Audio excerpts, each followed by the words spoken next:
Padahal biayanya mahal, dibayar pakai jagung itu. Alhamdulillah pulang saya bagikan ke tetangga. Karena Bapak itu pernah bilang, jangan pernah menarik uang dari orang yang tidak mampu. Dianggapnya orang datang ke psikolog itu adalah orang gila. Ayo Pak kita konseling. Enggak, saya enggak gila. Dan maaf mau merudah paksa itu memperkosa ibunya sendiri.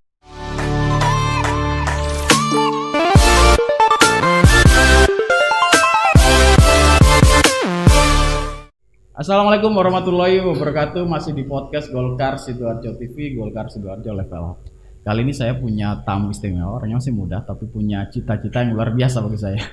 Ini ada Mbak Esa, ini akan buat program saya pikir sangat akan banyak bermanfaat untuk kita semua. Beliau ini bercita-cita, punya rencana akan bikin rumah konseling gratis. Nah, konseling seperti apa, gratisnya seperti apa, langsung nanti kita tanyakan sama Mbak Esa. Apa kabar Mbak? Baik, selamat pagi Pak. Ini saya menarik ini ngomong rumah konseling. Kita ngomong konseling ya. Ini biasanya ya umum lah. Ada beberapa biaya yang mungkin harus. Tapi Mbak Esa, sorry. Ini punya rencana mau menggratiskan konseling. Betul. Ini apa yang buat punya latar belakang seperti itu?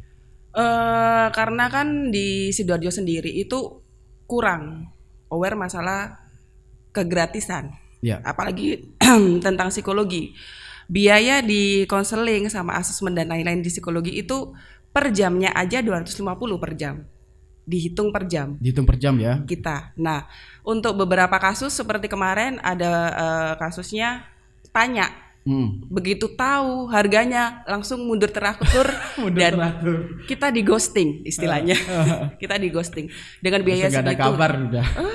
Baru tahu harga segitu langsung muncul. Mengghosting itu. Nah, cita-cita padahal saya banyak orang yang tidak selalu diberi kemudahan soal finansial ya. Betul sekali. Nah, keinginan saya banyak itu yang harus itu dikonsultasikan, cuman karena terbentur persoalan biaya akhirnya mundur teratur. betul. Nah, ini yang buat Latar belakang. Oh itu lah. Ya, latar belakangnya saya ingin menggratiskan, istilahnya semua dari konseling, dari asesmen, dari psikotes juga sampai pendampingan untuk pernikahan.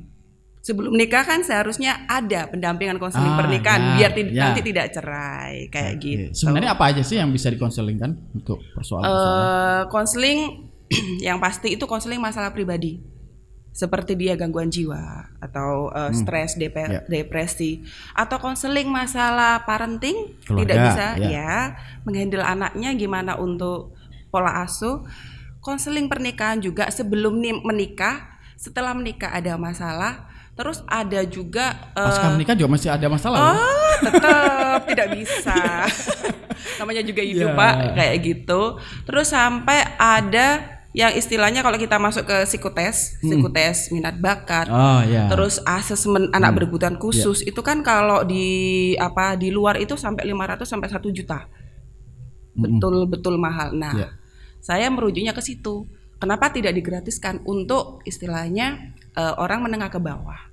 Karena kan tidak semua orang mampu membayar segitu. Ini khusus memang untuk yang secara kebutuhan ekonominya tidak mencukupi untuk melakukan biaya asesmen sama konseling. Betul sekali. Itu dibatasi ya. Takutnya nanti karena mentang-mentang gratis nanti semua datang. Nah itu dia. Nanti kita ada sistemnya istilahnya surat rujukan atau surat keterangan tidak mampu ya dari balai desa. Itu biar ada pembatasan lah. Tentang gratis nggak semua bisa masuk gitu kan. Betul hanya sekali. memang yang berkebutuhan dan tidak mampu secara ekonomi yang bisa memanfaatkan konseling gratis ini. Ya. Konseling kecuali soal keuangan mungkin ya. Kalau keuangan itu nanti manajemen. Konseling bagaimana mengatasi dompet yang sudah menipis di akhir bulan. Itu sebenarnya itu bisa diangkat sih sebenarnya, tapi bukan saya. Itu nanti bagian manajemen. Tapi untuk yang nanti yang akan rumah konseling khusus untuk menangani persoalan-persoalan yang dijelaskan tadi ya. Oke, iya betul. Ini konsepnya seperti apa nanti? Konsepnya seperti kalau mungkin pendaftaran dulu, mungkin online atau by WA, entah itu di pihak Golkarnya atau pihak sayanya. Ini rencananya nanti akan melakukan konselingnya di Golkar ya, di kantor Golkar pasti. Nanti bikin hari tertentu, jadwal tertentu. Iya. Yang khusus melayani konseling gratis dengan prosedur ya saya pikir nggak rumit lah untuk urusan itu. Tidak akan rumit kok. Ini rencana nanti setiap minggu atau setiap hari atau setiap gimana? seminggu sekali aja Pak. Nanti juga kita menyasarnya tidak hanya di Golkar. Misalkan kalau di kelurahan, di PKK atau di balai desa atau di kecamatan, misalkan membutuhkan untuk konseling gratis, tidak harus stay di sini juga.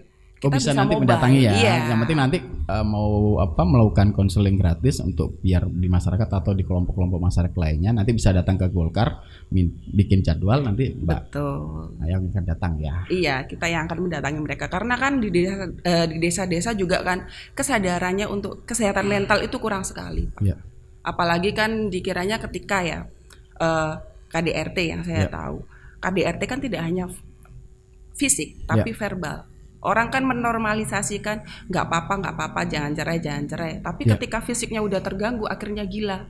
Itu sudah penanganannya sudah jauh berarti lebih. Itu. Padahal harus bisa dicegah dari awal sebenarnya persoalan gitu sekali. ya. Seperti kejadian anak saya sendiri kemarin itu. Oh ini curhat. Boleh, mumpung. Oke, boleh, baiklah Pak.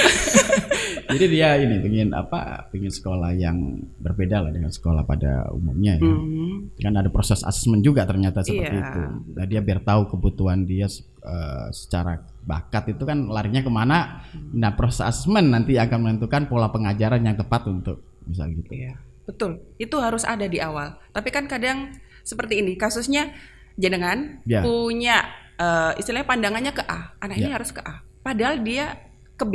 Nah, itu nanti kita cari jalan tengahnya. Titik temunya di mana? Iya. Polanya biar tepat untuk pengasuhan anak itu misalnya gitu ya. Betul. Kadang kan orang tua selalu memaksakan. Ya. Harus jadi A gitu. Padahal anak sekarang sudah berbeda dengan anak dulu. Kalau anak dulu mungkin lebih nurut ya. Kon sekolah gini, mungkin dia kan. Tapi sekarang anak sudah mulai kecil, bahkan sudah mulai punya punya prinsip, punya keinginan yang berbeda. Dan kadang ini nggak dipahami di keluarga yang di era-era sekarang ini dianggap masih pola pengasuhan anak sama dengan yang zaman dulu. Betul sekali. Padahal itu kan tidak cocok. Istilahnya parenting atau pola asuh kita ke anak juga harus berkembang. Apalagi dengan era milenial ini kan, gadget sangat berpengaruh. Itu merubah perilaku anak. Jauh sekali berbeda. Lebih dekat dengan gadgetnya daripada dengan orang tua. Lebih sayang HP. Betul. Komunikasi aja sekarang lewat HP. Ayo makan gitu. Iya. Ayo makan. Bukan kumpul malah diajak malah enggak. Komunikasi lewat WA baru. Lebih individualis. Saya yakin di rata-rata chat keluarga itu ada grup keluarga. Betul. Grup WA sendiri. Selain persoalan anak itu yang Mbak Esa alami kan juga selama ini juga buka praktek konseling ya. Persoalan yang paling sering dialami itu apa sih? Selain anak yang pasti itu persoalan individual. Maaf kalau saya bilang depresi, terus sampai rujukan ke rumah sakit jiwa juga, itu saya juga menangani di situ. Itu terus kasus KDRT dan perceraian. Itu juga saya menangani. Nanti pendampingannya seperti apa sampai saya dijadikan saksi ahli di persidangan. Sampai ada istilahnya sampai diajak menjadi ini ya saksi ahli. Itu. Nanti juga akan saya berikan di Golkar itu juga. Pendampingan untuk kasus perceraian juga. Itu sampai selesai ya? Sampai selesai. Luar biasa. Karena mulia bagi saya. Ini jarang loh ketika anak muda punya kemampuan memberikan sesuatu yang bermanfaat dilakukan dengan gratis. Itu bagi saya di hari yang seperti ini nggak ada istilah kan, nggak ada makan siang gratis itu. Iya, tapi kan panggilan jiwa sih Pak, karena kan terlalu banyak istilahnya rezeki bisa kita kejar, tapi istilahnya aktualisasi diri, kalau kita bilang dalam psikologi, aktualisasi diri kita sebagai psikolog itu belum ada. Jadi saya ngerjainnya lewat itu. Kata terima kasih aja buat saya itu sudah luar biasa. Mahal. Di hari sekarang ini orang ngomong terima kasih atas apa yang kita berikan itu kan mahal, orang sudah lupa gitu kan. Dan itu menjadi langka gitu kan, orang berterima kasih, dan padahal bagi kita sederhana gitu. Orang mengucapkan terima kasih sudah kepuasan batin luar biasa. Wah, itu luar biasa. Saya juga pernah dibayar pakai jagung. Padahal biayanya mahal, dibayar pakai jagung itu. Alhamdulillah pulang saya bagikan ke tetangga. Itu luar biasa sekali sih buat saya dibanding uang. Ya. Siapa yang buat Anda menjadikan seperti ini? Inspirasi dari mana sebenarnya? Dari almarhum bapak saya. Itu. Karena bapak itu pernah bilang, Jangan pernah menarik uang dari orang yang tidak mampu. Ya itu sih. Aduh, saya jadi terenyuh ingin Bapak. Dan itu diyakini Mbak Esa untuk memberikan manfaat kepada banyak orang tanpa Iya. harus mengambil keuntungan lah. Bisa Keuntungan dikatakan materi. iya. Iya. Tapi keuntungan batin itu mungkinnya tidak ternilai Wah, dengan betul sekali Pak. Itu luar biasa sih dibandingkan uang. Tahu. top. Bagi saya sangat menginspirasi ketika anak-anak muda lebih sibuk dengan dunia hedonnya, Mbak Esa ini tampil dengan wajah baru, memberikan manfaat atas ilmunya, memberikan keuntungan secara bimbingan ya bagi masyarakat yang tidak mampu. Ini bersama nanti sama tim atau Mungkin kalau asesmen dan lain-lain masih saya sendiri, kecuali kalau dalam event yang besar sekali. Nah itu baru bersama tim. Kalau misalkan masih istilahnya di sini atau memberi di desa, itu masih bisa saya handle sendiri. Itu sih Pak. Oke, nanti ini akan diwujudkan dalam waktu dekat ini. Amin. Mbak Esa akan bikin rumah konseling khusus nanti hadir di Golkar. Jadi siapapun sahabat Golkar nanti yang bermasalah atau punya masalah terkait dengan persoalan psikologi, persoalan keluarga, persoalan anak, pengasuhan anak, parenting, macam-macam. Ini kalau terbentur masalah biaya nanti bisa langsung datang ke Golkar. Kita bikinkan janji untuk ketemu dengan Mbak Esa, akan di konseling sampai selesai, bahkan kalau 10 sampai selesai sampai tuntas Harus. tanpa dipungut biaya. Jadi nanti kita akan nanti di deskripsi ya, nanti ditulis siapapun lah yang mau melakukan konseling bisa datang ke Golkar atau kita kasihkan kontak personnya Mbak Esa ya untuk bikin janji. Tapi lebih enak sih datang langsung ke Golkar lah biar tahu juga Golkar gitu. Iya betul.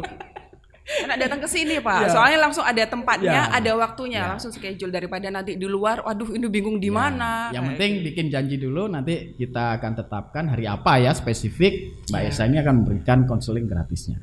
Mbak Esa, selama proses penanganan konseling kan selama ini juga buka ya. Iya, betul. Persoalan paling pelik yang pernah dihadapi apa? Sampai menimbulkan butuh waktu yang panjang penanganannya. Yang saya lihat itu masyarakat. Penerimaan penerimaan tentang psikologi di masyarakat itu susah sekali. Dianggapnya orang datang ke psikolog itu adalah orang gila. Orang bermasalah. Kebiasaan seperti itu Bukan ya? bermasalah, dianggap gila Pak. Lebih parah lagi. Iya. Saya pernah mengadakan Hari Kesehatan Mental di sedunia di alun-alun Sidoarjo. Itu saya sampai memberikan konseling gratis keliling alun-alun. Ayo Pak kita konseling. Enggak, saya enggak gila. Saya Itu- normal, saya nggak bermasalah. Rata-rata kebanyakan seperti itu ya betul. pemikiran orang ya. Ya. Jadi ketika datang ke psikolog dianggap itu lebih parah lagi, dianggap gila, Iya. bermasalah secara mental mungkin gitu. Betul. Padahal mungkin ya Bapak 3 hari tidak tidur itu udah termasuk masalah psikologis. Nah, ini hal-hal yang kadang kita tidak paham ya. Ternyata hal-hal itu juga gangguan bisa dalam bertanda kutip ya Iya. sebenarnya. Itu udah termasuk ke gejala stres juga. Takutnya ke insomnia, nanti lanjutnya kalau tidak tertangani dengan baik adalah ke psikologis. Tapi masalah yang lebih besar lagi adalah norma di Sidoarjo. Penormalisasian, maaf ya, ini semua laki-laki, patriarki itu terlalu kuat. Jadi perempuan itu di bawah langsung. Subordinat. Aduh, itu. Jadi perempuan harus nurut ke laki-laki. Itu yang menimbulkan banyak masalah psikologi. Persoalan tidak secara langsung timbul di keluarga. Iya. Dimulai dari hal-hal sebenarnya budaya, kalau dianggap budaya itu Betul. kan. Patriarki itu yang wanita harus nurut suami. Wanita harus lebih rendah daripada laki-laki. Padahal derajat kita sama. Ya. Kayak gitu. Yang menyebabkan banyak gangguan jiwa itu. Itu sih sama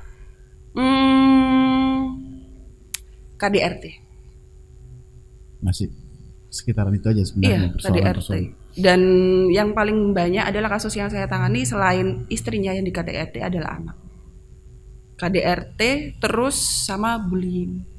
Nah ini yang banyak nih di sekolahan. Ini lagi mungkin ya berapa waktu lalu sering kita lihat di media atau di medsos itu banyak anak sekolah sampai tidak mau masuk sekolah karena dibullying. Termasuk kalau sekarang ini kan berbaju ospek atau juga ya. Iya. Nah kalau masuk sekolah baru, biasanya anak baru itu kan sama seniornya mesti ya Harus atas nurut. nama pengenalan, orientasi macam-macam. Padahal di situ ada unsur yang bisa dibilang bully ya kan. Bully. Kasus terakhir saya sampai anaknya schizofren. Schizofren adalah gangguan jiwa sampai dia tidak mau memakai baju dan maaf mau meruda paksa itu memperkosa ibunya sendiri. Itu gara-gara di salah satu pondok pesantren dia dibully dan maaf disodomi itu. Sampai keluar. Ini sebenarnya banyak kalau kita persoalan-persoalan di sekolah gitu, soal bully itu ya. Banyak sekali. Kadang kan pihak sekolah juga menutup mata. Ya, menjaga image sekolah termasuk itu. Aduh. Termasuk ini juga ya, tadi termasuk balik ke mindset ketika orang atau keluarga ketika merasa anaknya bermasalah, terus ketika dibawa psikolog merasa seolah-olah anaknya ini gangguan, padahal itu kan sebenarnya perlu untuk penanganan gitu. Betul. Semakin cepat semakin baik karena masalah yang terlalu banyak diendapkan nanti akan seperti bom waktu meledaknya. Kita Dan yang susah penanganannya kalau sampai iya. Itu Pak. Lebih baik di awal aja. Toh datang ke psikolog itu bukan berarti kita gangguan jiwa. Betul. Tapi kita ingin mencari obat. Seperti kita kalau pilek, ke dokter. Sebenarnya sama persoalannya ya. Iya. Ya. Cuman memang perlu waktu lah untuk merubah mindset pemikiran di masyarakat bahwa ke psikolog itu bukan berarti kita gila, bukan berarti kita tapi karena kita memang butuh untuk menyelesaikan persoalan kita gitu. Betul. Itu mungkin yang lebih pelik ya sebenarnya, membangun pemikiran, merubah mindset di masyarakat. Sama lah kayak sebenarnya psikolog sama kayak dokter, kita sakit kita butuh sembuh. Betul. Tapi mindset masyarakat masih belum bisa menerima itu. Mudah-mudahan kalau di sini, mudah-mudahan setelah ini banyak yang paham, lebih aware lagi bahwa ternyata Golkar sudah menyediakan ruang untuk memberikan konseling gratis pula. Apapun lah persoalan-persoalan psikologi ya, psikologi. Selain soal mindset, ada juga orang berpikiran gini, kalau ke psikolog itu takut kalau ngomong kerahasiaan. Nah, kadang takut nanti tersebar kemana-mana. Itu juga muncul ya persoalan-persoalan kayak gitu. Iya, makanya saya beberapa kali juga bilang carilah psikolog yang bisa dipercaya. Meskipun memang ada yang tidak dipercaya. Ada beberapa. Ada yang beberapa ngaku sajanya psikologi tapi ngakunya psikolog, Pak. Oh, beda ya? Beda. Karena kalau S1 itu hanya titelnya SPSI. Ya. Terus kalau psikolog dia harus ngambil S2 profesi psikolog. Bukan S2 magister psikologi. Jadi kalau psikolog itu gelarnya MPSI psikolog. Kalau sainsnya ini nambah lagi pengetahuan ini. Kalau sains MSI aja. Tapi banyak yang ngaku-ngaku. Seperti ada beberapa kasus itu sarjana psikologi berani untuk mengeluarkan tes. Jadi yang harusnya mengeluarkan tes adalah psikolog yang punya surat izin praktek. Kita juga punya surat izin praktek seperti dokter loh, Pak. Dan itu harus diperpanjang setiap 5 tahun sekali. Itu sertifikat lah, semacam standarisasi lah. Memang sebenarnya nyari itu yang benar-benar sesuai speknya ya. Betul. Spesialisnya seperti apa itu mungkin akan memberikan penanganan lebih tepat. Betul. Kalau misalnya selama ini kan ada yang orang lebih ke rumah sakit gitu kan prosedurnya juga panjang, ribet mungkin ya. Tapi kalau soal yang ke swasta atau yang ke misalnya nanti akan digagas rumah konseling gratis kan orang belum tahu ya. Seberapa ribet sih prosedural kayak gitu? Yang setahu saya di rumah sakit itu memang berbayar karena di rumah sakit belum ada BPJS untuk jadi tidak tercover ya? Belum tercover sama sekali. Jadi harus bayar melalui kocek sendiri kalau di rumah sakit. Nah itu biayanya lumayan. Angka sampai ratusan ribu ya? Ratusan ribu yang pasti. Itu belum kalau ke swasta misalnya lebih mahal. Swasta sekitar bisa sampai 1, Pak. 1 itu sampai tadi seperti dibilang hitungnya per jam. Per jam 250 per jam. Seperti itu dan prosedurnya di rumah sakit juga kita harus inden. Dan indennya itu bisa sampai 1 bulan. Betul. Apalagi dengan kondisi pandemi seperti ini pasti dibatasi kuotanya. Tatap muka juga dikurangi ya. Betul itu. Jadi sekarang sudah dimudahkan, Golkar sudah menyediakan rumah konseling gratis yang digagas oleh Ibu Esa ini, Mbak Esa lah tepatnya, masih muda. Nanti tinggal datang ke Golkar, bikin janji, nanti insya Allah lah persoalan-persoalan psikologi yang dialami itu akan dibantu oleh Mbak Esa untuk sampai proses penyembuhannya. Amin. Sekali lagi sukses untuk Mbak Esa, sukses untuk rumah konseling Golkar. Amin. Ini namanya nanti gitu ya. Oke, siap. Rumah konseling Golkar hadir untuk memberikan solusi persoalan-persoalan psikologi yang ada di masyarakat. Ini akan dihandle oleh Mbak Esa, insya Allah gratis. Mudah-mudahan ini jadi berkah untuk Amin. kita semua. Sukses untuk Mbak Isa. Terima Golkar Sidoarjo level up.